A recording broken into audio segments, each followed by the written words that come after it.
Good morning children, I am your Vijay Sagar sir.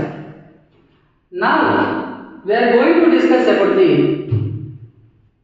boron halide behaves like a Lewis acid. In the given boron, fluoride, chloride, bromides and iodides,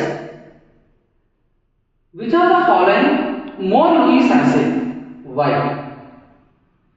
Among these all boron halides, Bi3 boron triiodide is more Lewis acidic nature.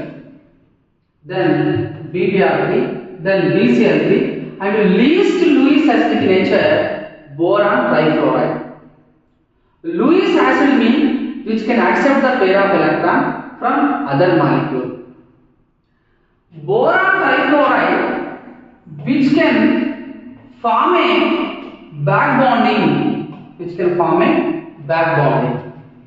Back bonding meaning here fluorine has lone pair of electron. This lone pair of electron donated to the boron by formation of the back bonding.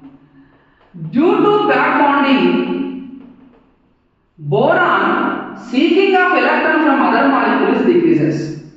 So boron fluoride least Lewis acid compared to the other halides. Boron triiodide, boron to iodine bond length is very high. So that's why boron to iodine does not formation of the back bonding. That's why boron triiodide which can easily accept the electron from other molecule. So Lewis acidic nature Bi3 is high, least acidic nature is Bf3.